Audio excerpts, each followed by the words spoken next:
District. If you take your phone, it's on the, okay. All right, can you guys see me? I hope. All right, I am new to Zoom, definitely. So you guys will have to be patient with me as far as the technology is concerned. Thanks so much for taking the time to come and take this class. I guess thanks to Shaq for that great introduction. As Shaq said, I have been tutoring ever since I was in high school, so for a very long time. And test taking tips is sort of my sweet spot, right? I really, and I've done test taking tips. I've done it for the life exam before. I've done it for securities. I do it for SATs. I do it for high school kids. So, and it really just comes down to how do you master the multiple choice test, right? So today, let's see if I can figure out how to make the slideshow. Okay, there. Okay, so today what we're going to do is we're really going to talk about the things that you need to do to be prepared for this exam. You need to know your test. I'm going to tell you guys how to prepare, and then I'm going to give you some test taking tips. We will share, I think this is going to be, or it is being recorded, and it'll be posted. So don't worry about like furiously taking notes, because you'll have a chance to review it again and look at the information and really take your time and pause it and things like that as we go along on your own time. Okay, so here's the thing. You should always know what test you're taking, right? You should really be prepared before you go and sit down for an exam as to what test you're taking. Now, what I'm showing you here is an example of the Virginia State Life and Annuities License Exam. Not all of you guys are in the state of Virginia, totally get that. But what I want you to get away from this is, number one, regardless of what state you're in, how many questions are we talking about, right? How many questions are on your test? And then also, how is it broken down? You can see here for Virginia, right? It's 105 questions. You have 2 hours to complete it. There are 2 sections, the general knowledge and the state specific. And really, you have to have 70% on each section in order to pass. So, everyone says, oh, you need a 70. Well, in this case, you need a 70 on the general knowledge, and you also need a 70 on the state specific. This is for Virginia specifically, but you need to know this information for your state. And the reason why I say that is because you don't want to go and walk into a test and have no idea, what you're doing, how like, what do I need to do to pass, and, things like that. If you're confused about that stuff, you really will find that you'll have more test anxiety. So know your test. Do this research before you take the test.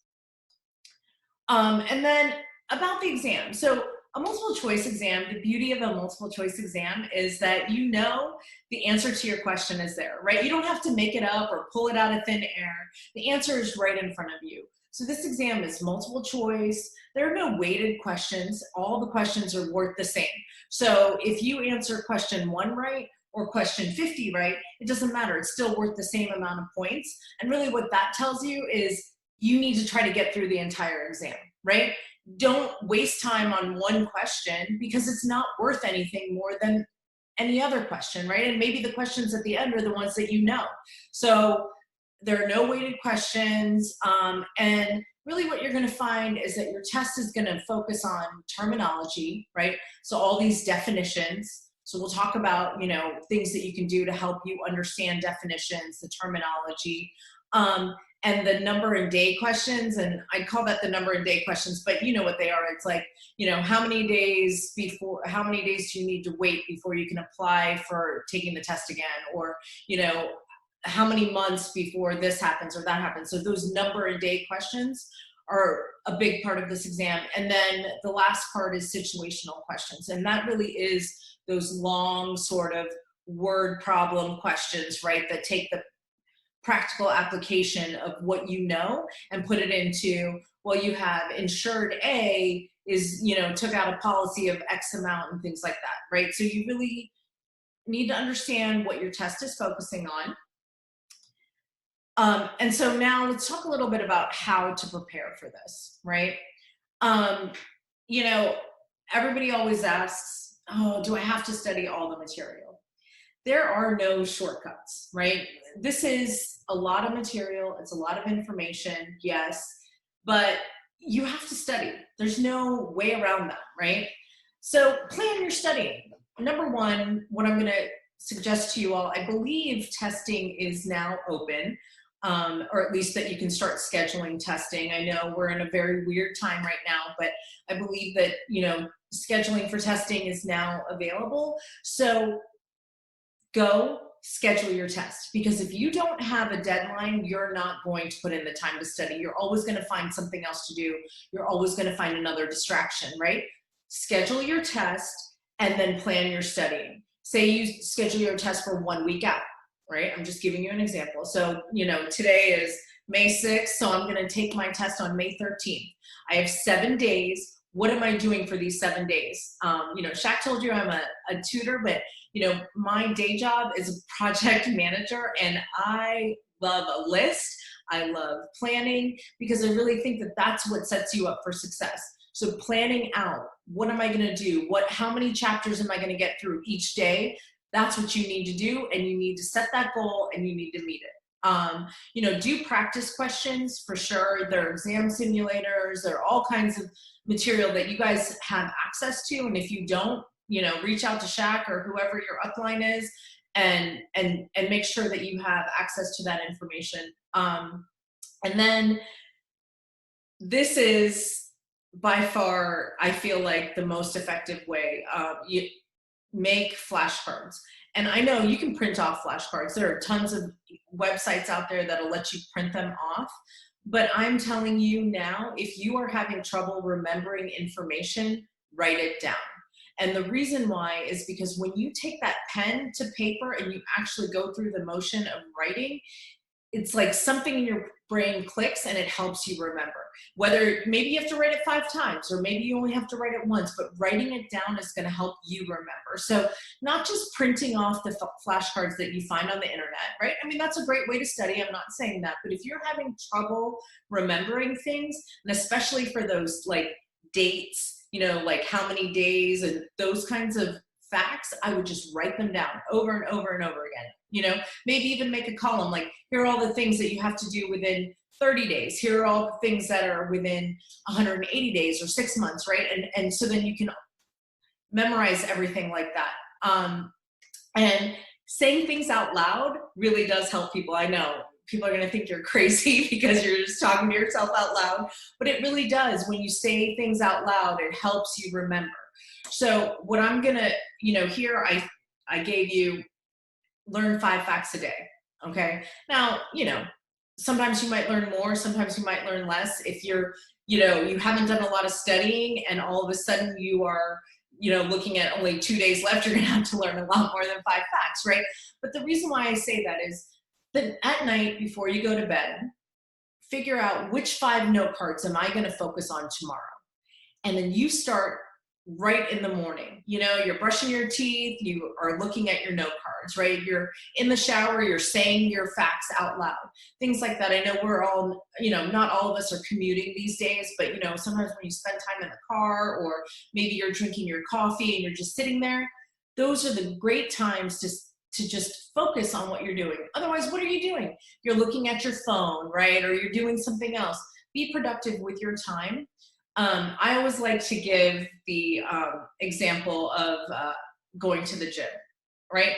To me, some people love going to the gym, and, more props to them. But to me, going to the gym is really a chore, right? It's a lot of work. I have to really make myself be motivated to do it. But what I find is, if I'm prepared to go to the gym, if I've started my day with the mindset that I'm going to the gym, I will. So if I get up in the morning and I have my gym bag and I go to work, and I'm like, oh, I'm going to the gym after work. I put my gym bag in my car and it's already packed because I packed it the night before, right? And I just grab it and I put it in my car. When I'm coming home from work, I'm going to stop at the gym because I'm ready, right? But the flip side of that is, if I say, oh, you know what, I'm going to go to the gym, I'll definitely do that after work today. I'll just come home and then get my stuff, get dressed, and then go back to the gym. Guess what? When I come home, I sit down, you know, my kids will say, oh, mom, can you do this or can you do that? And then like I have a million excuses, a million distractions, and I don't go to the gym. So the lesson there is plan your day, really like put your focus on, I'm going to learn these 5 facts, have your 5 cards ready to go first thing in the morning, and spend your entire day, every free minute that you get, right? Maybe during your lunch or whatever, look at those facts and you'll see that you will find success. And then the last sort of thing that I'm going to recommend to you guys is study with a group. You know, when you discuss things out loud, it really does help. And for those situational questions, you know, it really does help to talk things through, because it makes your brain think about the situation before you're sitting in a test, right? So if you guys can study together, I mean, right here on this call, we have several folks who are all in the same situation, or, you know, go to your upline and ask them, do you know anyone else who's studying for this test? Or is there anyone else in our office who's looking to study for this test? Can we Zoom? Because, you know, now we can, Zoom is a great way to get together and you guys can, you know, really study together. But that's a great way to really have effective studying and make the most of the time that you have. All right, so on your exam day, right, set yourself up for success. Don't stay up late. Get your sleep. Eat your healthy breakfast, right? This is all stuff you guys know. You know, make sure you get there early. The Virginia Test Center recommends that you get there 30 minutes early. You know, whatever your testing center says, arrive early and bring your proper identification. You know, everybody, you know, whether it's your driver's license or whatever it is, the last thing you want to do is be stressed as you're walking into the test because number 1, you're running late, or number 2, you're not sure if you have the right stuff with you, right? Because you have enough stress to take the test. You don't need to add these added factors in. And then make sure that you just take a deep breath before you take your test and know, I know what I know. They're panicking right now as I'm going to sit down for this test is going to do me no good, right? Just take a deep breath and take the exam. Don't like focus on all the things that you should have studied or things that you didn't do. You can worry about that later, right? And you should be given scratch paper, pencils, and an online calculator. If you don't get those kinds of things, you can definitely raise your hand and request it from the testing proctor. All right, so during the exam, I say it again, stay confident. I watched a documentary a long time ago about like how your brain works, and your brain is a muscle, right? And it requires oxygen to function efficiently. And when you panic, you don't take those deep breaths, right? Because you're panicking, your breaths are more shallow, and you don't get as much oxygen. So it's actually a physiological thing that's happening to your brain that you aren't able to think. So just make sure that you stay confident, know that you know what you know. Use your scratch paper, write down things, you know. I always, you know, you have these formulas in your head or these numbers that you're trying to remember, right? And you're holding on to them. Rather than holding on to them through an entire 2-hour test, as soon as you sit down and your exam starts, write those things down on your paper and let go, right? All those little facts that you're trying to remember, like, oh, I can't forget that this happens in 7 days and this is like 30 minutes and blah, you know, write it down. And then you can always reference it because you have it on paper, right? And then make notes throughout the test, right? Like if you see a question and you're like, oh, I wasn't really sure about this, you know, let me make a note, because it's hard to do that on a computer test, right? You can mark it for review, but it's hard to like make notes. So make notes on your scratch paper, use the paper. And then definitely read each question carefully, because although this is a life insurance exam, it's also an English test, right? They're testing to make sure that you're understanding the question that you're reading. And some of these questions are really convoluted and complicated. So make sure you really read your questions carefully. And then, as you guys have probably known all of your lives, trust your gut instinct. If you choose an answer, if you choose A, do not change that answer unless you have an absolute positive reason why you have to. Maybe you got a hint from a question later on in the test or something like that. But if you chose A, that was your gut instinct, walk away from it. Take your gut instinct and walk away. And remember that your goal is to answer as many questions as possible. So, if you don't know an answer, don't get stuck. Just select something, mark it for review, and move on, right? Because as we said in the beginning, every question is worth the same amount, right? And so those questions at the end that you might know the answer to that you don't get to, that's really unfortunate. For the Virginia test, we had talked about, how many questions are on the test. So I was thinking, you could average like 30 questions per 30 minutes. I don't like to do a time per, like, I wouldn't say like one question per minute, because that really throws people off and sometimes people really trip up. It's more of like, just make sure you're keeping yourself at a good pace, right? Move along, right? Okay. All right, and then after the exam, if you pass, that's fantastic, right? Call everybody and let them know that you passed. But if you didn't, don't freak out about it. It's a hard test and you can take it again, right? So don't focus on the negative. But if you didn't, or even if you did pass, but if you didn't pass for sure, when you get to your car, make sure you have a notebook in there and write down everything that you can remember, all the questions. So you'll remember these questions. Some of them you'll remember verbatim, right? But that is, especially if you didn't pass, that'll help you for the next time, because you'll have these like real questions from your test, right? And if you did pass, it'll help, people that on your team that you're trying to get to help, to pass the test too, right? So writing down all of those will help everybody in the long run. Okay, so let me check our time. Okay, I think we're doing okay with time. I know this is really weird because I'm not taking questions until the end, but definitely hold on to your questions, and then I'll have to figure out how to even get you guys to be able to ask them. But we'll talk about test taking tips now.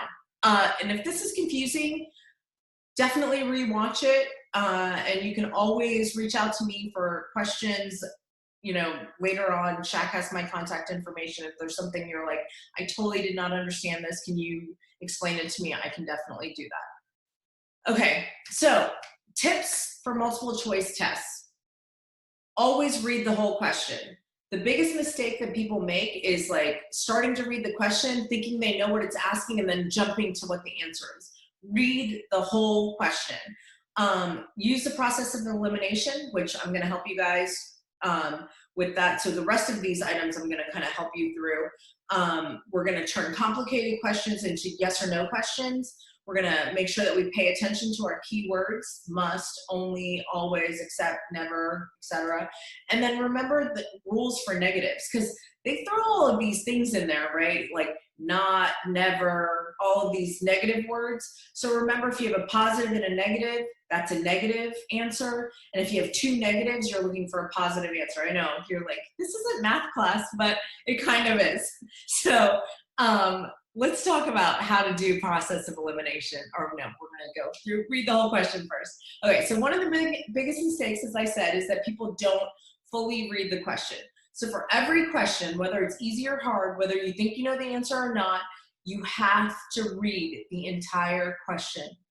I cannot emphasize that enough. Do not scan it. Do not just kind of go through. Make sure that you read the entire question. And then take a step back and make sure to ask, what are they asking me? All right. Oh, I think I just went backwards. All right, so let's talk about process of elimination and, kind of the best way to handle this. Everyone knows what process of elimination is, right? It's going through and eliminating things that you know are wrong. And the reason why we want to do this, and we're not going to do this on every question, because some of the questions you're going to be like, oh, I know this, right? I'm good. And right away you're going to know the answer. You're going to answer that question and move on, right? But when you get stuck, that's really when you need to start using the test taking tips, right? So first, some general tips. If you don't know the answer at all, if there's a question, if there's an answer choice that says all of the above, choose it. This is, 9 times out of 10, that's going to be right. Don't ever choose none of the above. Don't choose not enough information. And if you have two answers that are opposite, and we'll go over this in more detail, one of them is probably correct. So these tips are general tips, right? It's not always going to be true, but for the most part, if you don't know the answer, follow this guidance. All right. And the reason why we want to use process of elimination is because it really does just improve your odds, right? Here you see a question. This question has 4 answers. If you don't know the answer to this question, right, your odds of getting it right by guessing are 1 in 4. But every time you eliminate an answer, you just increase your odds in getting the question correct. Does that make sense? Hopefully. So here's our question. A rated life insurance policy is issued at, okay? So we read our question thoroughly, and then we have these 4 answers here. We have average risk rates, we have standard risk rates, preferred, and substandard, okay? So rated, that's a key word here, right? Rated, what does rated mean? Okay, well, let's say I didn't know. I can look at this and think, well, logically speaking, rated either means really good or really bad, right? It's not going to mean average. It's either going to be good or bad. So from that, I can automatically eliminate A, because that's average, and I can eliminate B, because that's standard, right? So right now, just in this analyzing one word rated, I have taken my odds of getting this question right from 1 out of 4 to 1 out of 2, right? So at this point, you either know the answer or you don't, right? And you can just guess because it's either preferred, so rated means really good, or substandard, which rated means really bad. In this situation, just so you guys know, rated means really bad, and the answer is D. But just by doing this, I had already gotten myself down to a 50-50 chance of getting it right. Those odds are much better than the 1 out of 4, right? So that's sort of how great process of elimination can work for you. Okay, so earlier I said if you have 2 answers that are opposites, one of them is probably correct, and you probably were like, what the heck is she talking about opposites, right? So here's a question. Group life insurance plans generally require participation by, and then we have A, 75% of eligible employees under a contributory plan, 50% of eligible employees under a non-contributory plan, 25% of all eligible employees, and 75% of all employee dependents. So you can see here that in our answer choices, right, we have these 2. A says contributory, and B says non-contributory. So those are opposites, right?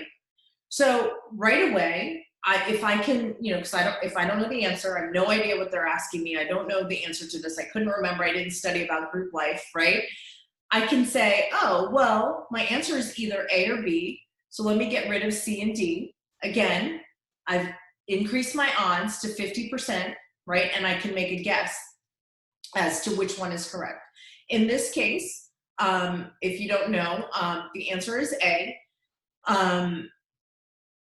75% of eligible employees under a contributory plan, and that's for group life insurance. And maybe you knew that answer because you studied that fact and you already knew it, but just in case, there's the answer for you. Okay?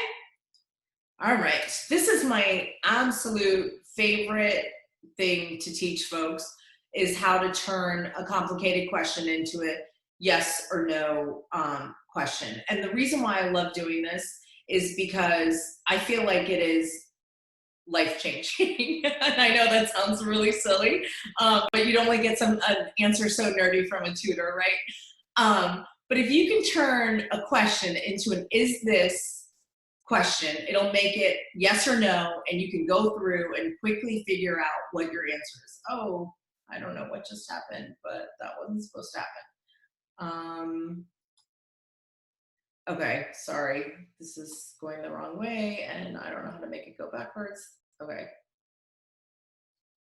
Oh, did somebody choose that? Is that what happened? Oh, okay, thank you. I was like, it's like, it has a life of its own. Okay, sorry. All right, so Someone chose answer D. That's great. So our question is, the lowest total annual premium expenditure usually results when premiums are paid. And it's either monthly, quarterly, semi-annually, or annually. So, in reading this, you might not exactly understand what it's asking you. So it's really, is this the cheapest option, right? Is one of these the cheapest option? Is monthly cheapest? Is quarterly cheapest? Is semi-annually cheapest? Or annually cheapest? So let's think about that logically for a minute. If you pay something every month, there are processing fees, right? You got to pay the person who processes the payment, right?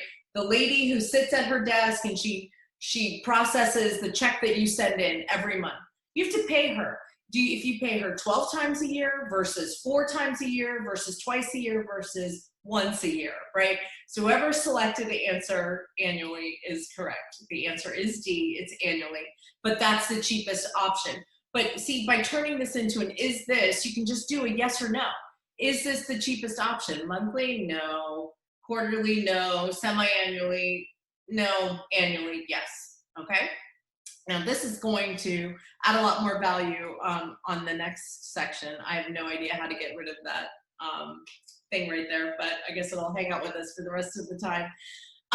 So we want to make sure, oh, thank you, whoever did that for me. Pay attention to keywords, right? Keywords are very important. And you can see here in this question that they have it in all caps, like they're yelling at you, except, right? But they don't always do that for you, right? So sometimes you need to pay attention. You really need to read your question carefully and make sure that there are no keywords. So a misleading life insurance policy illustration may result from any of the following except. Okay, misleading life insurance policy illustration may result from any of the following except. And then we have our answer choices: assuming unreasonable rates, excluding guaranteed values, reflecting the value of time, showing dividends. Okay, so I'm looking at this question, I'm like, I have no idea which answer is right, because when we do that except, right, it kind of throws you for a loop. It twists your answer. So what I like to do is come up with my is this question, right? So I'm going to turn it into a yes or no question. Is this a misleading life insurance policy illustration? So is this misleading, right? That's pretty easy, right? Is this misleading? So let's read the first one. Assuming unreasonable interest rates. Is this misleading? Well, right away they say assume and unreasonable. So I'm going to say yes, that's misleading, right? So I just say yes for A. Okay, and you could write this on your scrap paper.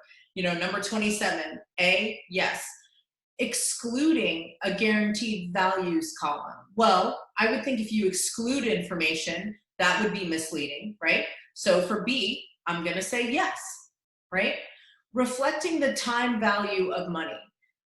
Well, for kitchen table appointments that you guys are doing over Zoom now, probably instead of in person, but you probably do see that we are always showing folks the time value of money, right? That is a tried and true economic concept. So for this answer, I'm going to say reflecting the time value of money is not misleading. So my answer is no.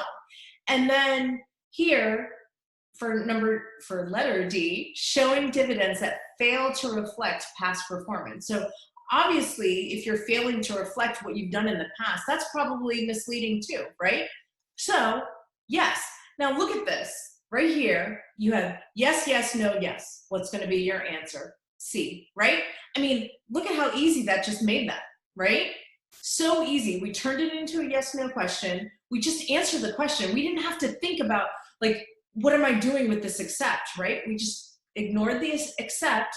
Now we have yes, yes, no, yes. Okay, so our answer is C. Does that make sense? I hope everyone gets this, because to me, this is like mind altering. And it's so important that I'm going to do another one with you guys. Because I love it. I told you, I'm a nerd. Okay, so group life insurance can be can be provided at low rates for all of the following reasons, except accumulates cash value in an efficient manner, it provides savings to the insurer through mass distribution, many individual underwriting expenses are avoided, and one policy covers several insureds at the same time. All right, so let's do this. Let's turn it into our yes or no question. Okay, so group term life insurance can be provided at low rates for all of the following reasons except. So is this a benefit of group term life insurance? Sorry, there's a lot of words there. Okay, so is this a benefit of group term life? All right, let's look at A. It accumulates cash value in an efficient manner. Well, right away we know that's not true, right? Because cash value has nothing to do with term. If we learned anything through our studying, we know that term does not have cash value, so our answer is no. It provides savings to the insurer through mass distribution. Yeah, because if you have group life, that's a group of folks, right? And you're doing mass distribution, you can offer a group rate, right? That's savings. Many individual underwriting expenses are avoided. Yeah, that's true too, right? Because you don't have to underwrite each person individually, you do it as a group. And then the last one policy covers several insureds at the same time. Again, yeah, that's true. So here we go again. Look at our answers. No, yes, yes, no. No, yes, yes, yes. So our answer is A. See how easy that was? That yes, no question, it wins us every time. All right. So now let's talk about positive and negative words. It's not always easy to, as easy as, accept in all capital letters, right? Sometimes we have to look really hard to find our positive word, so our negative word. So an insured owns, and I picked this example because it has so much, look at all these words in this question, right? It has so much information and 90% of it doesn't even matter. Just so you know, I said in the beginning, this is like an English test, right? It's not just a life insurance test. It's like an English test, right? Like half of these words here don't even matter. So that's why I picked this one. I know it looks really ugly, but an insured owns a $10,000 policy with $4,000 cash value and a 6% interest rate. Okay, so that's like all of a sudden you're probably like, oh my gosh, where's my calculator, right? Because there's all these numbers everywhere. Okay, let's keep reading. On January 1st, the insured borrows $500 and pays 1 year's interest in advance. During the year, the insured does not repay any part of the loan or interest. If the insured dies on December 31st, the beneficiary will be entitled to a maximum. And then you see all of these choices that you have. All right, so what's important here? What's important here is that he does not repay any part of the loan, okay? That's what's important here. That's what we care about. And cash value means nothing to the beneficiary, right? The beneficiary only gets the death benefit. So we don't have to worry about the $4,000 cash value. They told us right here up front that they paid the interest in advance, so we don't care about the 6% interest. So really all we care about is the $10,000 policy, right? Because that's the death benefit and that's what our beneficiary is going to get. And the fact that there's an outstanding loan of $500, right?